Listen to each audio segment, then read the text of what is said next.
திண்டுக்கல் மாவட்டம் பழனி அரசு தலைமை மருத்துவமனையில் கடந்த 10 ஆண்டுகளுக்கும் மேலாக தூய்மை பணியில் ஈடுபட்டு வந்த 17 நபர்களை ஸ்மித் என்ற தனியார் நிறுவனம் வேலையில் அமர்த்தாமல் காலம் தாழ்த்தி வருகிறது. தொடர்ந்து பல்வேறு மருத்துவத்துறை அதிகாரிகளிடம் மனுக்கள் கொடுத்தும் நீதிமன்றம் சென்று அனுமதி ஆணை வாங்கிய பின்பும் கூட இதுவரை அவர்களை பணி நியமனம் செய்யாமல் காலம் தாழ்த்தி வரும் ஸ்மித் என்ற தனியார் நிறுவன உரிமையை ரத்து செய்ய வேண்டும் என வலியுறுத்தி விடுதலை சிறுத்தைகள் கட்சியினர் சார்பாக போராட்டக் களத்தில் இறங்கியுள்ளனர்.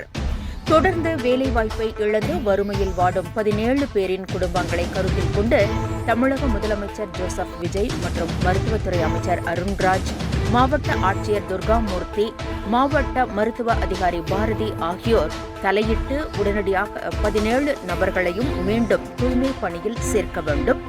இல்லையென்றால் விடுதலை சிறுத்தைகள் கட்சியின் தூய்மை பணியாளர்கள் சங்கம் மற்றும் CITO தொழிற்சங்கம் மற்றும் ஏனைய இயக்கங்களை இணைத்து பழனி அரசு தலைமை மருத்துவமனையை முற்றுகையிட்டு போராட்டம் நடைபெறும் என்று எச்சரிக்கை விடுத்துள்ளனர்.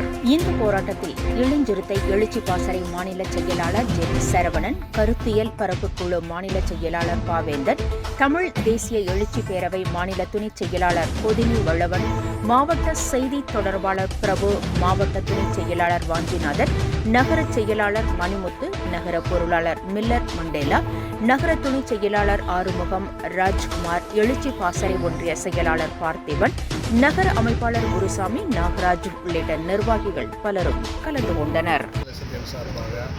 தூய்மை பணியாளர்கள் பல போராட்டங்கள் நாங்கள் முன்னெடுத்து கொண்டு போயிட்டு இருக்கிறோம். இந்த 17 பேருடைய வேலைவாய்ப்பு பணி வந்து நிரந்தர வேண்டி கம்யூனிஸ்ட் சார்பாக வந்து தொடர் போராட்டம் ஆகணும் பண்ணிட்டு இருக்காங்க. தோழமையாக நாங்களும் அந்த போராட்டத்தில் பங்கெடுக்கிறோம். அரசு இந்த துறையை சார்ந்த அமைச்சர் இதை கவனம் எடுத்து இந்த தூய்மை பணியாளர் ஆற்றலுக்கு அங்கீகாரம் வழங்குமாறு நாங்கள் கேட்டுக்கிறோம். ஏன்னா தொடர் போராட்டங்கிறத பண்ணிக்கிட்டே இருக்கிறோம். இது உங்களுடைய கவனத்துக்கு கொண்டு வரங்கிறதுக்காக நினைக்கிறேன். நீங்கள் செய்து கொடுப்பீங்கிற ஒரு நம்பிக்கையோடு நாங்கள் இருக்கோம். கருத்துக்களுக்கு மாநில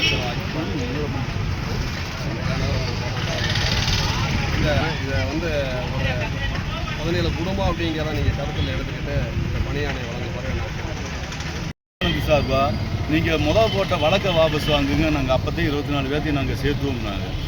அப்போ நாங்கள் விடுதலை சிறுத்தைகள் தோழர்களும் CIT இருந்த தோழர்களும் மற்றும் தோழமை அமைப்பு தோழர்கள் அனைவரும் அதுக்கு ஒத்துக்காமல் வெளியெந்திரிச்சு வந்து மீண்டும் உயர்நீதிமன்றத்தை நாடுறோம்னு நாங்கள் வந்துட்டோம்.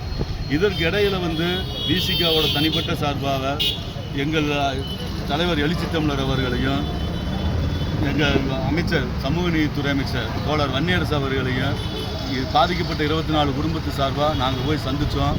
அவங்களும் வழிகாட்டுதல் பண்ணி DMS இந்த மருத்துவத்துறைக்கு தலைமை அலுவலகமான DMS அலுவலகம் சென்று அங்கேயும் அதிகாரி சென்று முறையிட்டதன் பேரில் ஒரு 7 பேர்த்தை மட்டும் இது இடையில இருந்து ஒரு 1.5 மாதம் 1 மாதத்துக்கு முன்னாடி சேர்த்திருக்காங்க. மிச்சம் 17 பேர்த்தையும் வந்து இப்போ வரைக்கும் என்ன பிறகு பார்த்து அப்போ போட்டு இழுத்தடிக்கிறாங்க. இதை விட முக்கியமான விஷயம் என்னென்னா, திண்டுக்கல் நாடாளுமன்ற உறுப்பினர் மரியாதைக்குரிய தோழர் சச்சிதானந்த அவர்கள் இந்த காத்திருப்பு போராட்டத்தில் நேற்றிருந்து தொடர்ந்து கலந்து கொண்டு இரவு முழுக்க இங்கேயே படுத்திருந்து இப்போ வரைக்கும் அப்படி ஒரு போராட்டத்தை வெகுண்டெழுந்து மக்களுக்காக பாதிக்கப்பட்டவங்களுக்காக நாங்கள் எல்லாம் சேர்ந்து பண்ணிகிட்டு இருக்கிறோம்.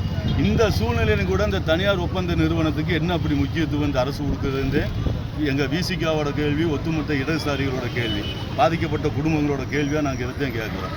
பாதிக்கப்பட்ட மக்களுக்கு ஆதரவாக ஒரு அரசு நிற்காமல் தனிப்பட்ட ஒரு ஒப்பந்த தனியார் நிறுவனத்துக்கு ஏன் இந்த முக்கியத்துவம் கொடுக்குறாங்க? இன்னும் ஏன் அந்த பேச்சுவார்த்தைக்கு வரமாட்டேங்கிறாங்க? 2-3 உத்தரவு அரசிட்டுருச்சு. அந்த உத்தரவை காற்றுல இந்த இதில் வாங்கி காற்றுல பறக்க மட்டும் பறக்க விட்டாங்க.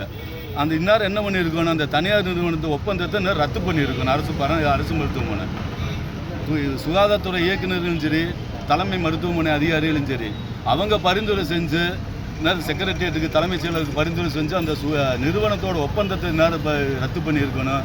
எனவே இப்படி காலந்தாழ்த்தாமல் மீண்டும் எங்களுக்கு போராட்டத்தை சீக்கிரம் கொண்டு இந்த 17 பேர்த்தையும் மீண்டும் வேலைக்கு சேர்த்துமாறு வற்புறுத்தி கேட்டுக்கொள்கிறோம்.